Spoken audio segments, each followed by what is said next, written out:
Assalamualaikum warahmatullahi wabarakatuh. Alhamdulillahirabbil alamin. Asyhadu an la ilaha illallah wa asyhadu anna Muhammadar Rasulullah. Allahumma shalli ala Muhammad wa ala ali Muhammad, amma ba'du. Anak-anakku, bagaimana kabarnya hari ini? Sehat semua ya? Berjumpa lagi dengan saya Ustazah Ida dalam Prima Al-Falah pada pertemuan kedua. Kemarin kita sudah mereview materi kelas 10 semester 1. Untuk kali ini Ustazah akan melanjutkan mereview materi biologi kelas 10 semester 2, yaitu bab tumbuhan, bab hewan, bab ekologi dan perubahan lingkungan.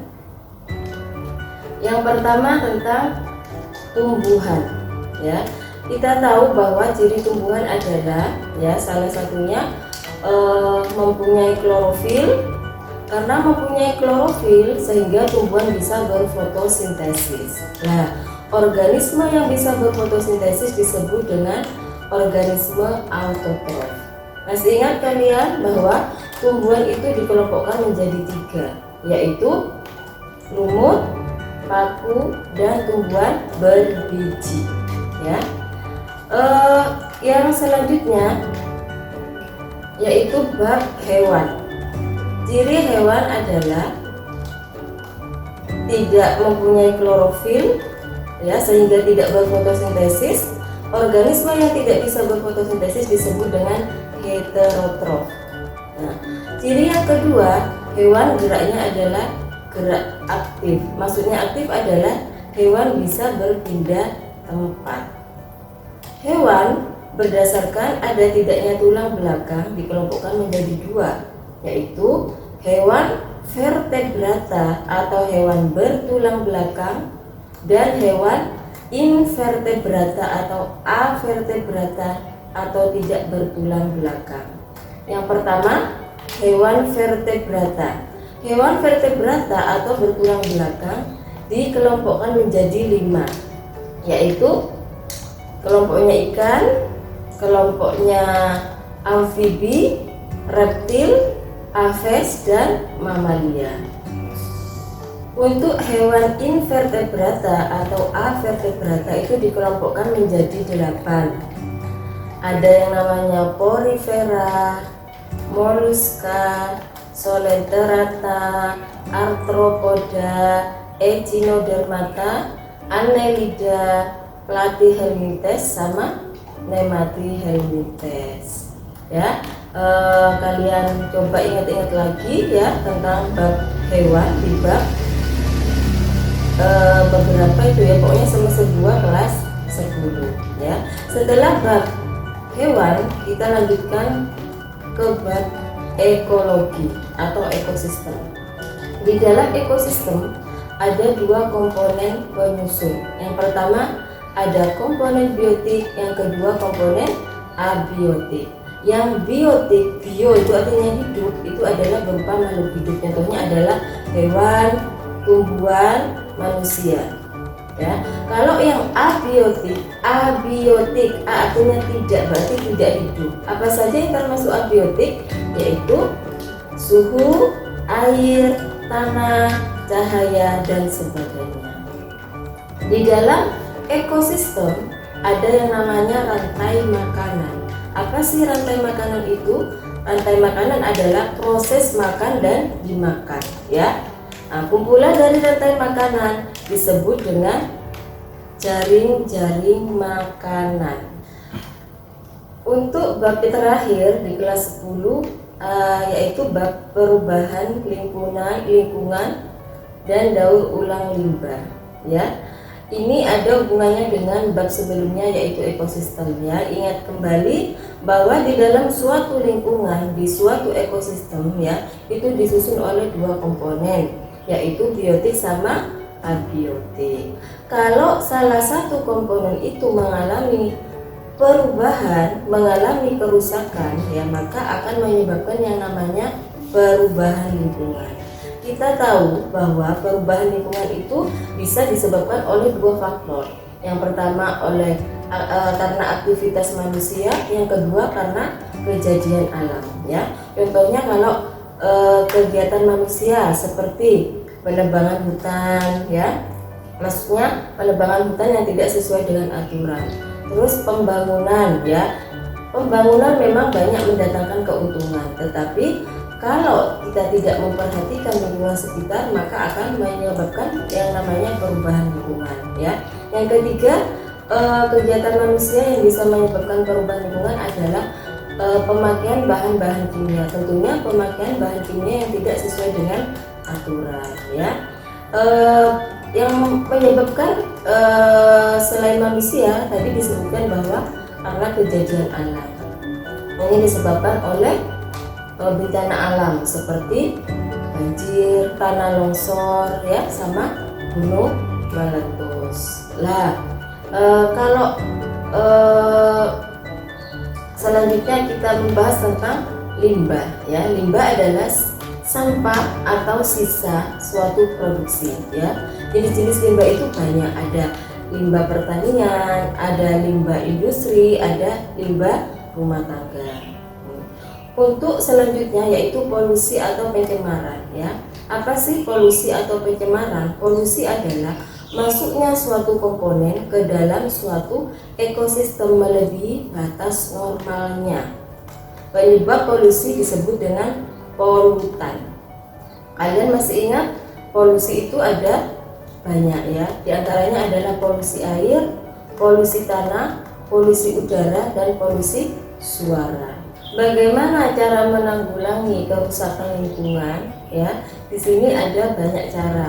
Di antaranya adalah penghijauan di kota-kota besar, membuang sampah pada tempatnya ya, mengurangi penggunaan CFC seperti AC, lemari es ya, menggunakan bahan-bahan kimia sesuai dengan aturan pemakaiannya. Sebenarnya ada salah satu solusi atau cara untuk menjaga agar lingkungan kita tidak rusak, yaitu yang kita kenal dengan 3R. Yang pertama ada namanya reuse, yaitu memanfaatkan kembali barang-barang yang sudah tidak bisa digunakan lagi. Contohnya adalah botol ya, botol plastik ya, untuk yang digunakan untuk air mineral. Setelah kita minum airnya tidak kita langsung buang ya, bisa kita manfaatkan untuk dijadikan pot, dijadikan vas dan sebagainya. R yang kedua adalah reduce ya, yaitu mengurangi ya, mengurangi berarti mengurangi pemakaian barang-barang yang tidak bisa atau bisa didaur ulangi dengan cara mengurangi pemakaiannya. Sedangkan R yang terakhir yaitu recycle, yaitu mendaur ulang kembali. Mendaur ulang berarti menghasilkan produk yang baru. Ya anak-anak, itulah materi kelas 10 biologi ya. Mudah-mudahan apa yang kita review ya bisa kalian ingat ya. Selanjutnya Ustazah mau memberi soal latihan prediksi UTBK ya tahun 2020. Anak-anak ya, kalian sudah melihat contoh soal ya, nomor 1 itu ada di kelas 10 ya. Soalnya kan begini, urutan yang benar dari organisasi makhluk hidup mulai dari yang sederhana sampai yang kompleks adalah ya, coba kalian ingat-ingat lagi ya, bahwa ya kehidupan ya atau makhluk hidup, organisasi makhluk hidup ya, itu dimulai dari yang namanya atom ya. Atom membentuk molekul ya, setelah molekul membentuk yang namanya organel, baru setelah itu sel, jaringan, organ, sistem organ, organisme ya atau individu. Terus kumpulan individu yang sejenis membentuk populasi. Setelah populasi membentuk yang namanya komunitas, setelah itu ekosistem, baru paling besar adalah bioma atau biosfer. Ya, memang dalam biologi ya, bagian terkecil dari makhluk hidup itu kita kenal sebagai sel. Ya, tetapi kalau ada soal seperti ini ya, kita harus belajar yang lain ya, seperti dalam kimia. Biasanya kalau kimia, belajar kimia ya, makhluk hidup itu atau organisasi kehidupan itu diawali dari yang namanya atom ya. Atom, molekul, organel, baru sel. Nah, tapi kalau dalam biologi ya, kalian masih ingat itu bagian terkecil dari makhluk hidup itu disebut dengan sel. Ya, karena pertanyaannya adalah mulai dari yang sederhana sampai yang kompleks ya, berarti yang benar jawabannya adalah yang B, yaitu mulai dari organel ya, terus membentuk sel, kumpulan dari sel membentuk jaringan, kumpulan dari jaringan membentuk organ, kumpulan dari organ membentuk sistem organ, terus kumpulan dari sistem organ membentuk yang namanya organisme. Ya, jadi kalau ada soal seperti itu ya, tergantung ya optionnya ya. Kalau di situ dimulai dari organel, pilihlah kalian yang ada organelnya. Tapi kalau organel tidak disebutkan, mulailah dari sel ya, karena di dalam biologi ya, bagian terkecil dari makhluk hidup itu disebut dengan sel ya.